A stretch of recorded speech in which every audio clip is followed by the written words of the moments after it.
Fala galera que vai fazer o concurso para o IGP de Santa Catarina. Eu sou o professor Renato da Costa, professor de Informática do Estratégia Concursos.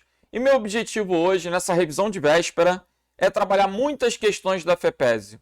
A gente vai, dessa maneira, observando aqueles pontos que são mais propensos e baseado no histórico de questões, quem sabe a gente não consegue predizer um assunto que venha cair na prova. Então, vamos juntos, pessoal. Primeira questão, Prefeitura de Xaxim. Ao utilizar o Microsoft Excel do Office 365 em português, considere os conteúdos das células A1 igual a 2 e B1 igual a 4. Qual o resultado da execução da fórmula? Toda fórmula deve ser precedida pelo sinal de igual. B1 dividido por A1 mais A1 vezes B1. Bom, o que a gente vai lembrar aqui? Sempre que a gente tem uma expressão com vários operadores, a gente tem que se atentar à precedência. Primeiro a gente vai fazer o que está dentro dos parênteses, depois porcentagem, exponenciação, multiplicação e divisão, por último, adição e subtração. Então, igual a B1, que é 4, dividido por 2, mais A1, que é 2, vezes 4. Vou fazer primeiro a divisão e a multiplicação. Vai ficar igual a 2 mais 8. 2 mais 8 igual a 10, gabarito letra D de delta. Tem aquele carinha que vai dar mole, vai fazer da esquerda para a direita. Vai pegar lá 4 dividido por 2, 2, mais 2, 4, vezes 4, 16. E aí vai perder um ponto. Beleza? Não posso fazer da esquerda para a direita. Tenho que me atentar à precedência dos operadores. Então, primeiro a divisão e a multiplicação. Por último, a adição. Legal. Então, gabarito letra D de delta. Matemática básica. Vamos para a próxima. Prefeitura de Criciúma. São todas funções válidas relacionadas à soma, utilizando o Excel do Microsoft 365 em português. Bom, qual é o problema aí? O Excel tem mais de 400 funções. Como é que você vai conhecer todas? Não tem como. Mas a gente precisa trabalhar as principais. E quando eu penso em funções matemáticas, a função soma é uma função muito importante. Existe soma C, existe soma 6 no plural, existe soma quad. Olha comigo.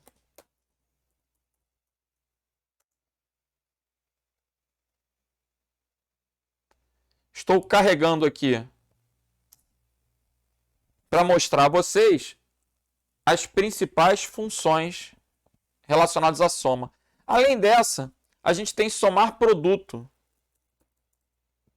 Olha aí, soma, soma quad, somar produto, soma C, soma 6. Dentre as funções de soma, são as que eu vislumbro na prova. Então, vou colocar aqui, somar produto. Soma quad existe, soma 6, que é uma função nova, relativamente nova, dentre as versões do Excel. Essa função soma 6, ela soma de acordo com múltiplos critérios. O se estabelece uma condição. Soma se no singular é quando eu tenho uma condição. Soma 6 no plural é quando eu tenho múltiplas condições. Por exemplo, se eu quiser somar somente ou somar somente salário dos sexos masculinos, eu tenho uma única condição, soma C. Agora, se eu quiser somar o salário dos sexos masculinos com mais de 40 anos, aí eu tenho duas condições, o sexo e a idade. Aí eu vou ter que usar uma função soma 6 no plural. Ok? Não existe soma cont nem soma td. Logo, gabarito da questão, letra A de alfa. São corretas apenas as afirmativas 1 e 2. Ok? Vamos que vamos. Qual o nome da função do Excel no Office 365 em português que retorna o último caractere ou os últimos caracteres de uma cadeia de texto, com base no número de caracteres especificado pelo usuário? Agora a questão está trabalhando funções de texto. As funções direita, esquerda, este.texto são funções que vão permitir extrair um grupo de caracteres de uma célula? Então, deixe-me mostrar. Vamos lá para o Excel. Vamos embora. Vou colocar aqui Renato da Costa.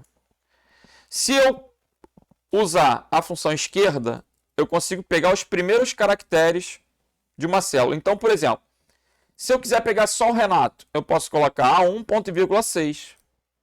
A1, ponto e vírgula 6, eu vou pegar os 6 primeiros caracteres da célula 1. Agora, se eu colocar igual à direita A1, ponto e vírgula 5, eu vou pegar o Costa.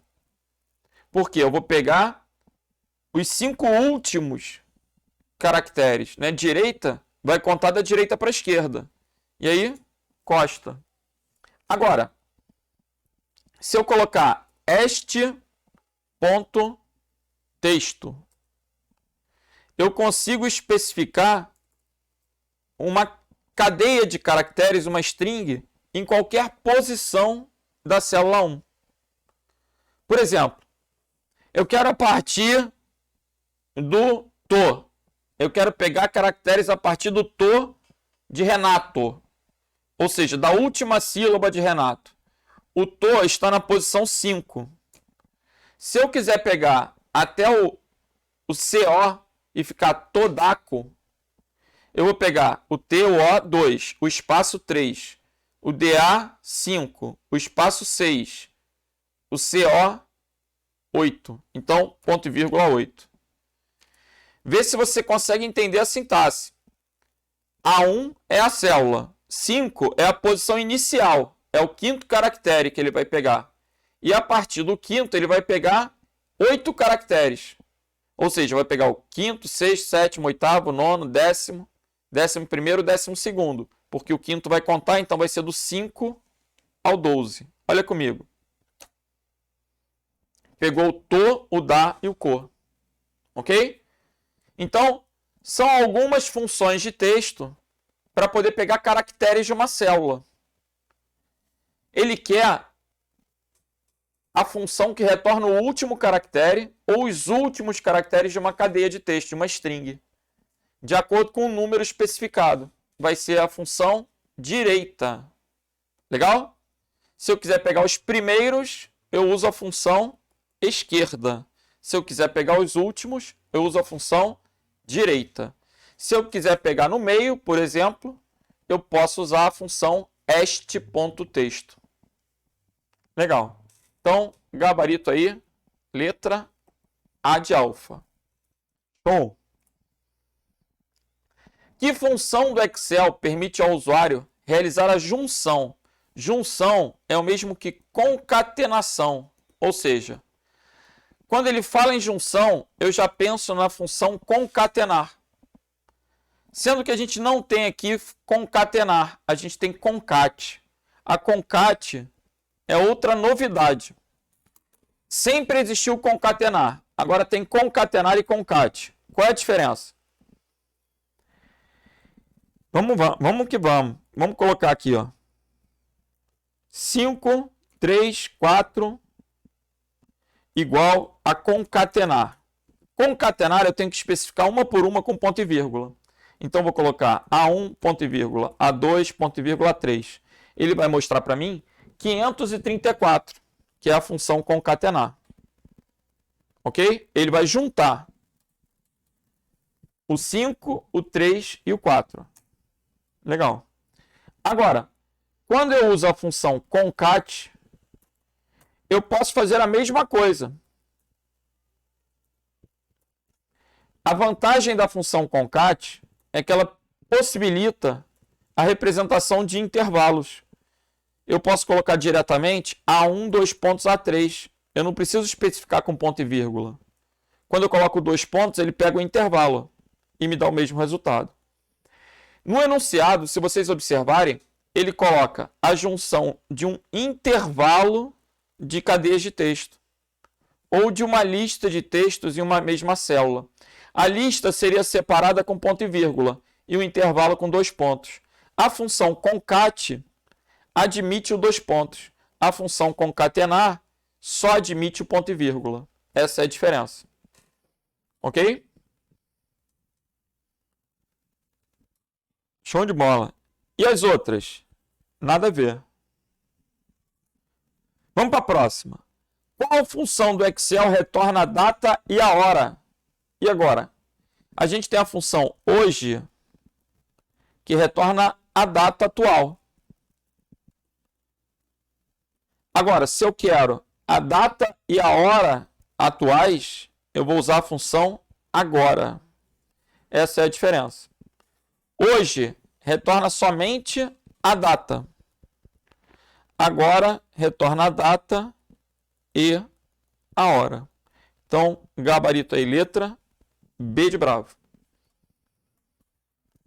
Só por descargo de consciência, existe função data, só não faz o que o enunciado pede. Retorna o número que a data representa no código de data do Microsoft Excel. Vejam, eu vou colocar aqui a data do meu aniversário. A data que eu nasci. Vamos tirar as aspas. Legal.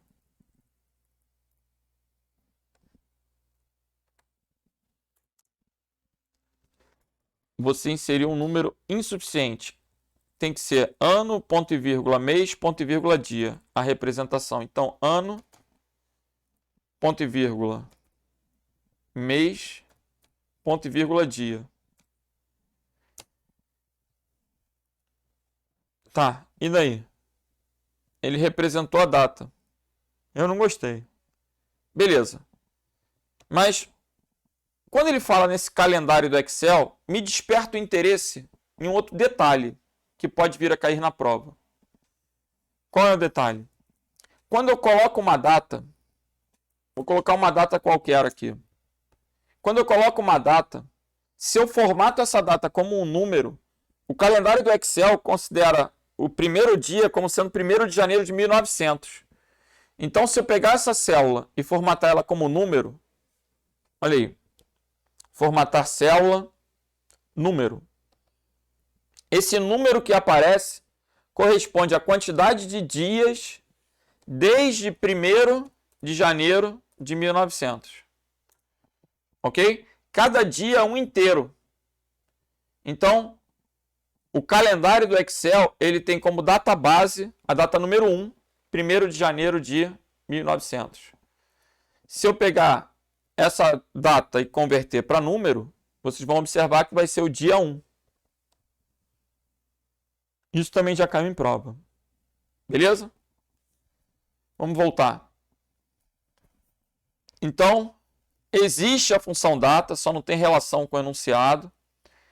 No enunciado, acho interessante você conhecer a função hoje e entender a diferença entre hoje e agora. Hoje retorna a data, agora retorna a data e a hora. Beleza. Então, gabarito é o que? Letra B. Vamos que vamos. Prefeitura de Coronel Freitas. Assinale a alternativa que contém uma descrição correta da função do Excel do Office 365 em português, denominada 6. Função 6. Você já deve ter visto a função se. É uma função clássica no Excel.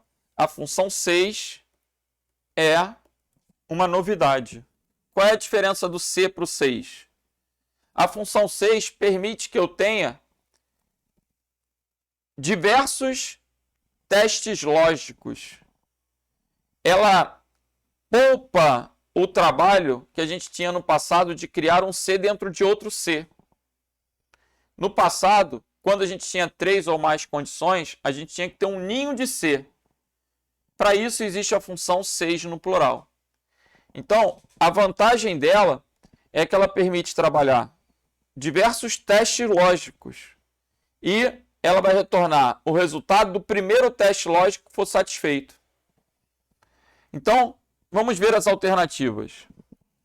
Verifica se uma ou mais condições são atendidas e retorna um valor correspondente à primeira condição verdadeira. É o gabarito. Aí, se a gente for lá no Excel e colocar 6, aparece essa teoria para a gente. Olha a legendazinha. Verifica se uma ou mais condições são atendidas e retorna um valor correspondente à primeira condição. Qual a diferença do 6 para o C? O C verifica uma condição. O 6 verifica uma ou mais condições. É a diferença. Então, sempre que eu tiver 3 ou mais condições, eu necessariamente, quer dizer, eu posso ou utilizar um ninho de C, que é colocar um C dentro do outro, ou trabalhar com a função 6. Se eu tenho apenas 2 opções, eu tenho uma condição com 2 opções, aí eu posso trabalhar com a função C, porque a função C retorna o quê? Verdadeiro ou falso. Então, a função 6 vai admitir uma ou mais condições. E a função C admite uma condição com 2 respostas, sendo verdadeiro ou falso. Ok? Vamos continuar. Pessoal, o que é essa alternativa da letra B? É a função C. Essa é a definição da função C no singular, diferentemente do 6 no plural. E a letra C? Existe uma função chamada se erro. Ok? Existe uma função no Excel chamada se erro, que é associada à letra C. A letra D não tem relevância. Encontrar o valor a partir de um intervalo com base em um índice definido a partir da avaliação de uma expressão lógica. Pode desconsiderar também, então o gabarito é o que? Letra A de alfa. Vamos que vamos. Agora a gente sai um pouquinho de planilhas eletrônicas e vai para os processadores de texto. Ao utilizar o Word em português, um documento que contém 5 páginas, necessita-se que somente a primeira ou última página esteja em modo paisagem, enquanto as páginas 2, 3 e 4 estejam em modo retrato. Então ele tem paisagem, retrato, retrato, retrato e paisagem. Correto? Olha aí, somente a primeira e a última está em modo paisagem. Retrato em pé, paisagem deitado. Como é que eu consigo fazer para o documento ter essas subdivisões? Como assim? Vou entrar no Word. Vou lá na caixa de diálogo executar. O InWord é o comando para abrir o Word. Legal. Agora, a primeira página eu quero que fique paisagem. Eu vou colocar logo 5 páginas para você perceber. Ó. Eu estou no modo de orientação retrato. Se eu vir aqui em layout e mudar para paisagem, as 5 páginas vão ficar em paisagem. E ele não quer isso. Ele quer mudar uma sem ter que mudar as outras. Então, o que ele vai ter que fazer? Na primeira página, ele vai ter que clicar em quebras de seção de próxima página. Dessa maneira, a primeira página pode ficar na orientação paisagem sem impactar nas demais. Agora, na quarta página, eu vou realizar o mesmo procedimento. Eu vou inserir uma quebra de seção de próxima página. O nome está dizendo seção. O que é uma seção? Um pedaço do documento. Quando eu quebro em pedaços, eu consigo alterar a configuração de uma parte do documento sem impactar nas demais. Então, nesse meu exemplo, eu tive que realizar 2 quebras para ter 3 seções. Como assim? Vamos lá. Aqui eu tenho a seção número 1, aqui eu tenho a seção número 2 e aqui eu tenho a seção número 3. Se você nunca quebrou seção, você pode ter um documento com centenas de páginas e uma única seção. Mas se você quiser ter tamanho de papel diferente, orientação diferente, cabeçalho e rodapé diferente, número de página diferente, aí você precisa trabalhar com seções. Gente, isso me lembra muito TCC. Às vezes eu oriento o aluno com relação a TCC e ele entrega para mim uns 5 arquivos. Aí eu falo, o que é isso? Ele fala, professor, um é a capa, outro é a introdução, outro é o referencial teórico, outro é a bibliografia. Eu falo, mas por que tu fez isso? Ah, professor, porque tinha aquele lance da numeração de página, né? Que a introdução não pode ter numeração de página, depois a numeração reinicia. Um é algarismo romano, outro é algarismo do arábico. Aquilo me confunde muito. Eu falo, caramba, ao invés dele pegar os 5 arquivos e me entregar um só, ele segregou, porque ele não sabia fazer o quê? As seções. Que horrível. Então, entenda o conceito de seção. Isso está disponível a partir da guia Layout, dentro do grupo Configurar Página. Agora, para eu ter 3 seções, eu preciso ter 2 quebras de seção. Então, o gabarito aí é o que? Letra B de bravo.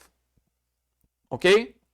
Onde vai mudar a configuração, a formatação, você tem uma quebra de seção. Então, para eu ter 3 pedaços, eu só preciso ter 2 quebras. Isso é mole. Pega um chocolate e quebra uma vez. Você vai ter 2 pedaços. Quebrar 2 vezes, vai ter 3 pedaços. Se não entender, tu traz o chocolate para mim que eu te mostro. Então, gabarito aí, letra B de bravo. Vamos para a próxima. Suponha um documento do Word. Olha como o assunto é repetitivo. E é legal ser um assunto repetitivo porque não é um assunto tão trivial. Se cair na prova, os outros vão errar, mas você vai ficar feliz. Suponha um documento no Word de 5 páginas, no qual você quer inserir a marca d'água somente na terceira.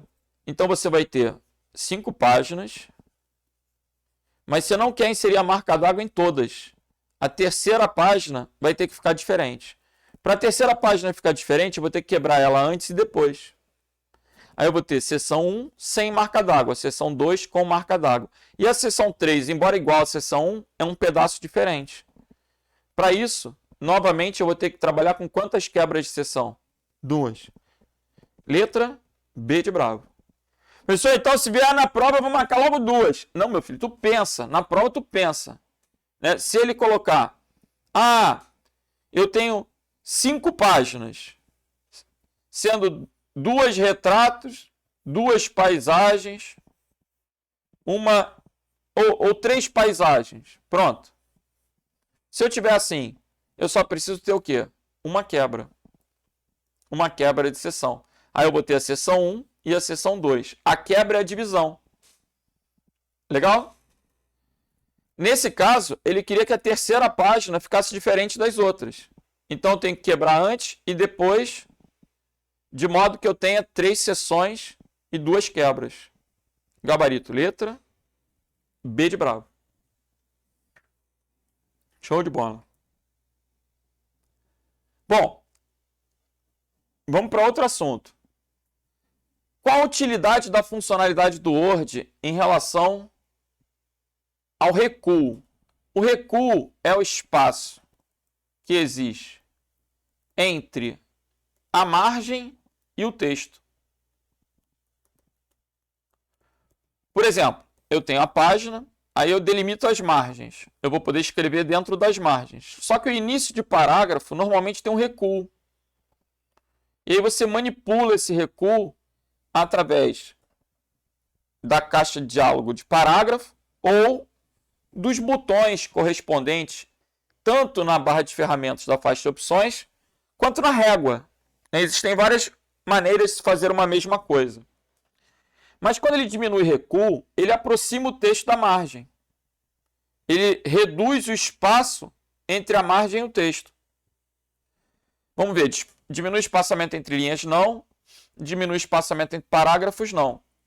Espaçamento entre linhas, o nome está dizendo, pode ser simples, 1,5, duplo. Espaçamento entre parágrafos é o final de um parágrafo e o início do outro. Move um parágrafo para mais longe, move para mais longe quando você aumenta. Quando você diminui, ele move para mais perto da margem. Então, o gabarito é o que? Letra D de delta. E decrementar a contagem não tem a ver. Diminuir, decrementar, não tem a ver com lista numerada. Não tem nada a ver com diminuir recuo. Então, o gabarito é o que? Letra D de delta. Ok? Vamos que vamos.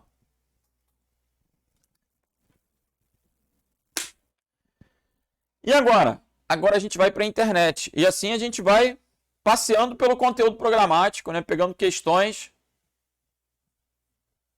recentes da Banca FEPESE. No contexto de fundamentos de redes de computadores, selecione a alternativa que descreve corretamente a função do protocolo denominado TCP. Vamos lá, existe o TCP e existe o IP. O IP é o protocolo de internet. A sigla representa Internet Protocol. Enquanto o TCP, a sigla vai representar Protocolo de Controle da Transmissão. Protocolo de controle da transmissão. Ele que vai dar confiabilidade à entrega. É como se ele ratificasse que aquele pacote chegou no destino. Então ele vai fazer o quê?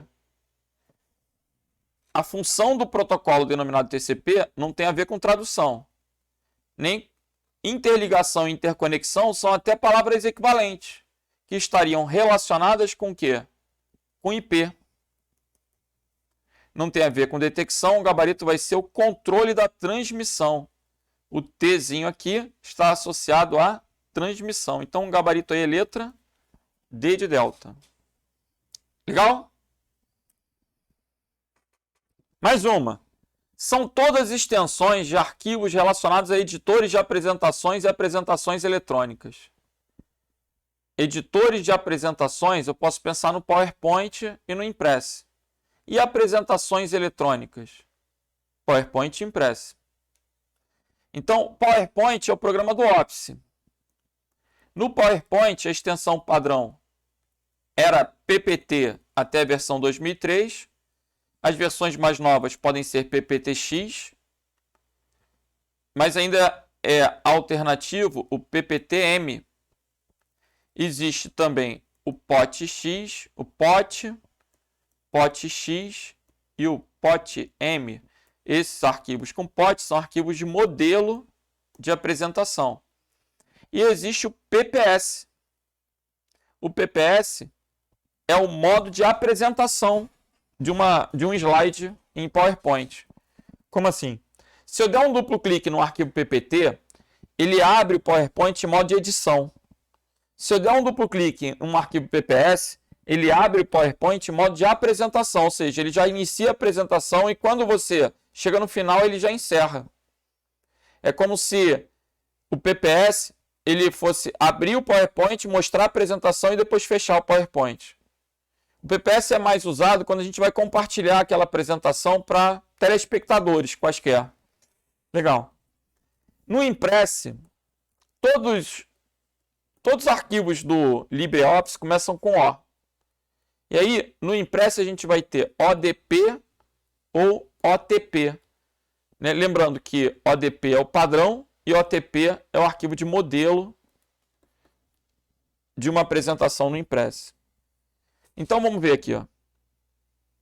A letra A está fora. Né? PPT existe. ODS é planilha. ODS é um arquivo do Calc. S é o de spreadsheet. O T é de texto.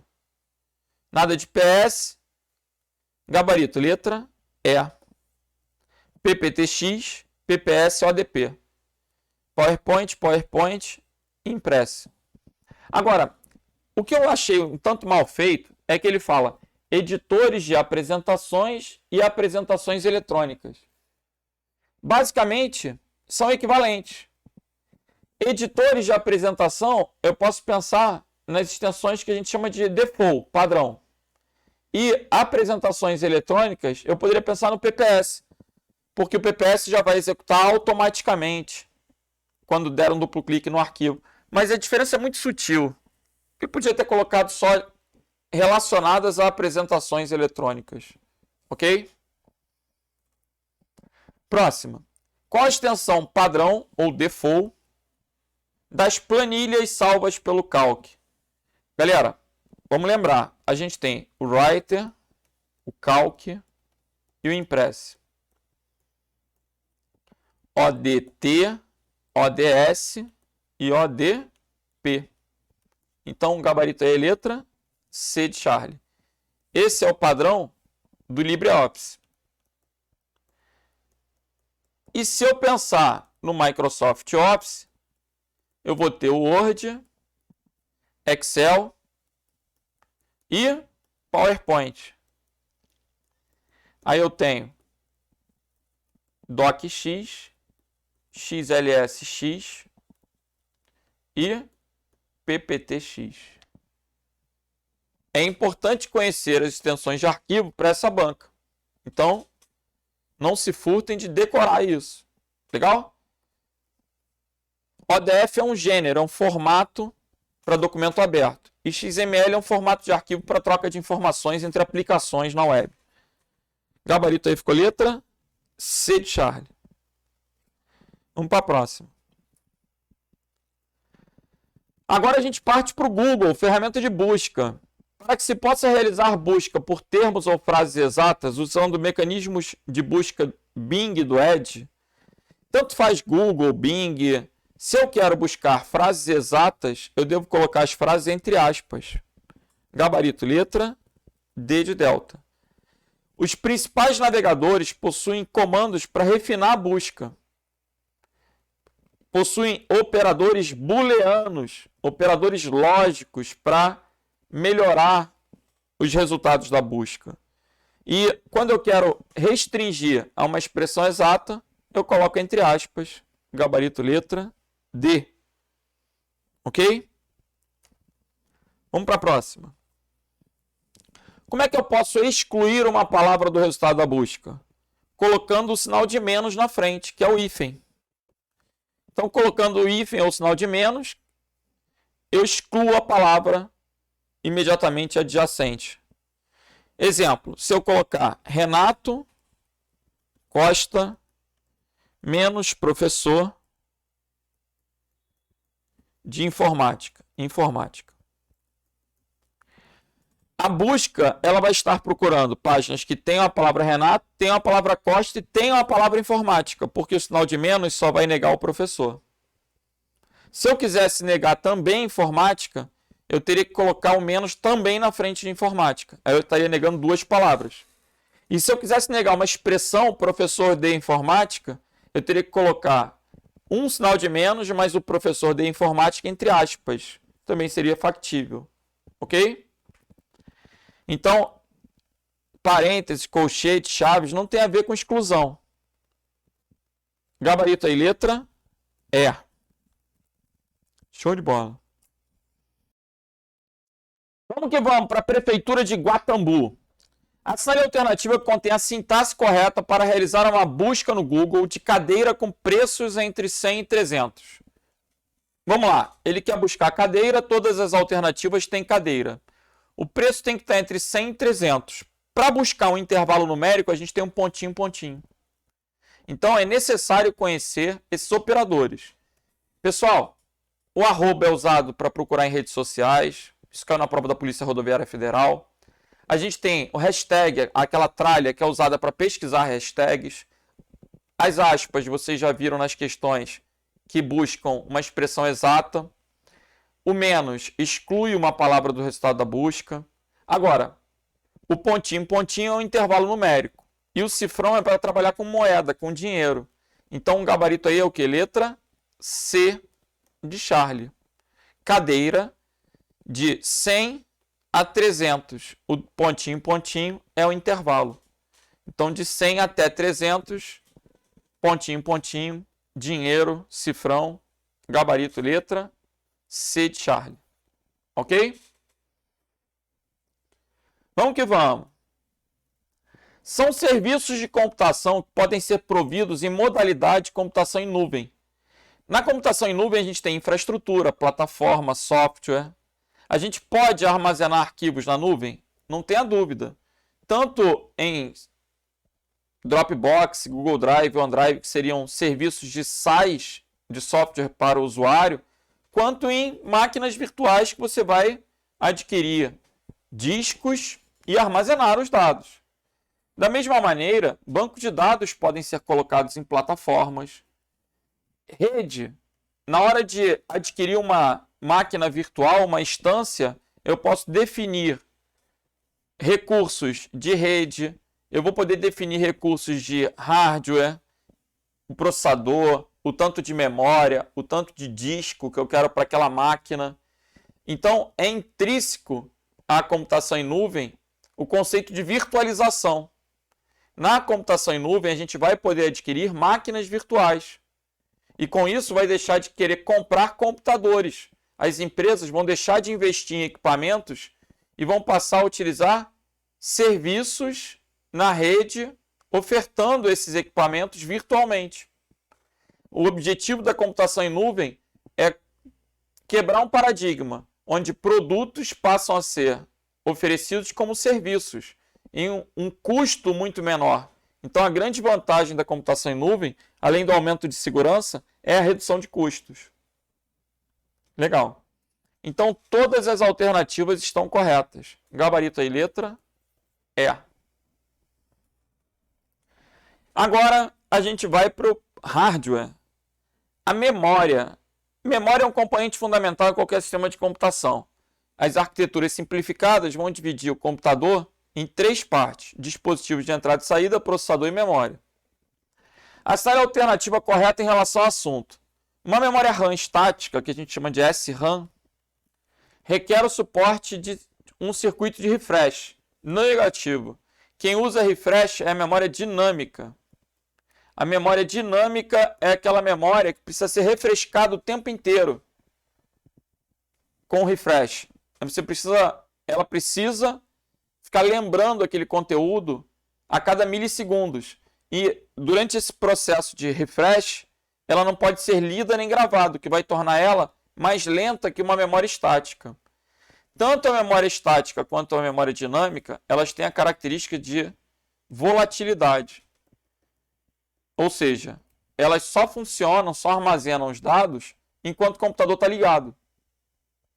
Tanto a memória dinâmica quanto a memória estática, qualquer memória RAM tem a característica de ser volátil. Legal. Então, normalmente uma DRAM, que é dinâmica, é usada para a memória cache. Negativo. A SRAM é mais rápida, mais cara, e ela sim vai ser usada para a memória cache. Então, a letra B está trocada. Normalmente uma memória estática é usada para a memória cache, porque ela é muito cara. Então, ela fica sendo uma memória que intermedia a comunicação entre o processador e a memória principal ali. Ele primeiro consulta em cache, se encontrar é mais rápido. A memória cache tem a característica de ser rápida, cara e de baixa capacidade. E a memória dinâmica, essa sim é usada para a memória principal, porque ela é mais barata e, consequentemente, maior. A memória principal do computador é uma área de RAM estática. Não, a memória principal é uma área de RAM dinâmica, composta por uma grande sequência de bytes, que é a menor unidade de memória usada pelo processador. Ainda que a memória RAM ela tenha múltiplo de bytes, né, que são gigabytes atualmente, a menor unidade de memória é o bit. Ok? Vamos para a letra D. Característica importante das memórias é a rapidez de seu funcionamento. Até aí tudo bem. Que pode ser traduzida em 2 grandezas: a latência e a taxa de transferência. Então, gabarito letra D. E a letra E? A tecnologia RAM é dividida em 2 tecnologias, dinâmica e estática. Legal. Uma RAM dinâmica é feita com células que armazenam dados com carga em capacitores. O termo dinâmica refere-se a essa capacidade de poder manter a carga armazenada mesmo com a ausência de energia. Isso torna o item errado, porque toda memória RAM tem como característica ser volátil. Ok? Então, qualquer memória RAM é volátil. Legal. E aí, a gente pega agora uma questão de Windows. Vamos nessa. Qual o nome da funcionalidade ou ferramenta do Windows 10 que constitui uma forma mais pessoal e segura de obter acesso dinâmico, acesso instantâneo aos dispositivos do Windows 10, utilizando tanto reconhecimento facial quanto impressão digital, ou até um PIN, que é um númerozinho, 4 dígitos para entrar, ao invés da senha. Essa funcionalidade de login a partir de biometria se dá graças a um recurso chamado Windows Hello. Então, o gabarito é o que? Letra B. A Cortana, pessoal, ela é interessante. Ela é uma assistente virtual. A Cortana está para o Windows, assim como a Siri da Apple, assim como a Alexa da Amazon.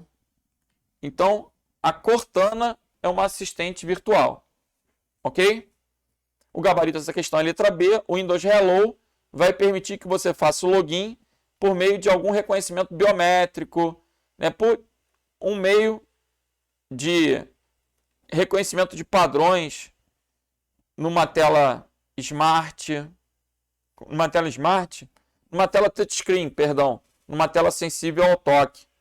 Então eu posso passar o dedo na tela sensível ao toque em determinada posição, eu posso olhar para a câmera, mas para isso o meu computador tem que ter uma câmera compatível, né, com uma boa resolução. Então, esses recursos de autenticação mais avançados, que fogem daquela senha trivial, se dão graças ao Windows Hello. Ok? Gabarito, letra B de bravo.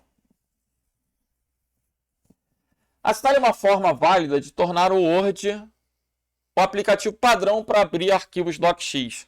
É possível que você tenha o Word na máquina, de repente você instala o LibreOffice, e aí o Writer vira o padrão. Você deu mole, marcou uma caixinha lá na hora de instalar, não se atentou, e o Writer virou o padrão. Quando você dá um duplo clique agora no arquivo Doc, ele abre dentro do LibreOffice.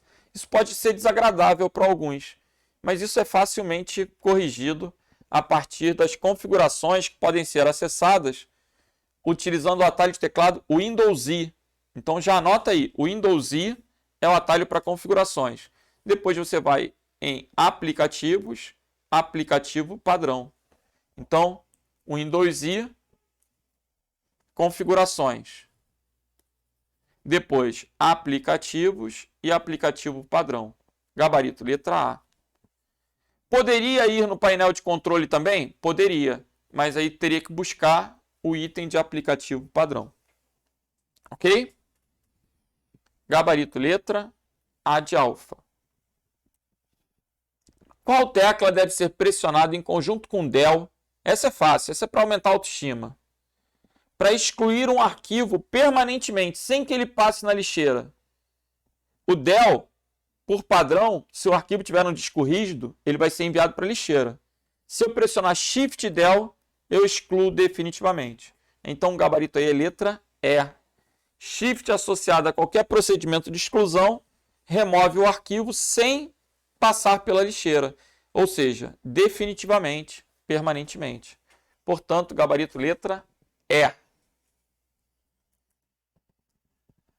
E agora, qual o nome da ferramenta de linha de comando que pode ser usada lá no prompt do DOS, no prompt do Windows, que vai trazer informações sobre a rede? Bom, aqui a gente tem uma pegadinha. Como o edital cobra tanto Windows quanto Linux, ipconfig é no Windows e ifconfig é no Linux. Então ele pode pegar essa mesma questão e trocar o sistema operacional mudando o gabarito. O comando vai ser ipconfig, porque essa questão é de Windows. Se a questão fosse de Linux, seria ifconfig. Ok? Gabarito letra A de alfa. Qual o conjunto de teclas que possibilita ao usuário recolher ou expandir a faixa de opções do Word? Olha comigo aí. Ó. O que ele está querendo colocar? Expandir ou recolher. Ó. Um duplo clique na guia é suficiente para isso. Ou Ctrl F1. Ctrl F1 vai ter essa mesma funcionalidade de expandir ou recolher. Ó. Ctrl F1. Ok? Gabarito letra C de Charlie. Vamos que vamos. Assinale a alternativa correta no que concerne as impressoras multifuncionais. Impressoras multifuncionais são aquelas que são capazes de imprimir, digitalizar como scanner e reproduzir como fotocopiadoras, máquinas de Xerox. Então vamos ver. apenas digitalizar está errado. Quem apenas digitaliza é o scanner. Nada de triturar, nenhuma delas tritura, mas permite fazer cópias e digitalizar documentos. Então, apenas na letra C está errado. Gabarito é o que? Letra D. A impressora multifuncional, no passado ela ainda era fax, facsimile. Agora, facsimile está em desuso, ela vai ser o quê? Um scanner, uma copiadora, uma impressora. Letra D de delta. Um dispositivo tanto de entrada quanto de saída. Pessoal, com isso, a gente vai fechando a nossa correção das questões da FEPES, nessa revisão de véspera, exclusiva do Estratégia Concursos. Me coloco à disposição para dirimir dúvidas. Caso haja algo que eu possa ajudar ainda hoje, manda para mim pelo Instagram, estou aí para ajudar. Meu Instagram é @prof.renatodacosta, prof.renatodacosta. E espero que vocês façam uma excelente prova amanhã. Espero que caia realmente tudo aquilo que você estudou. Qualquer dificuldade no sentido de qualquer dúvida com relação ao gabarito, notem, dúvida é do tipo, a questão tal, eu acho que o gabarito é outro porque eu pesquisei, não estou concordando. Manda para mim que eu ajudo. Se tiver possibilidade de recurso, eu oriento aí como proceder, como fazer para que você obtenha êxito. E, obviamente, eu vou estar ansioso para ver a prova, né? Se eu tiver acesso, eu vou dar fazer esse pente fino também em busca de recursos. Legal? Um grande abraço para todos. Boa sorte, boa prova amanhã e fiquem com Deus. Valeu!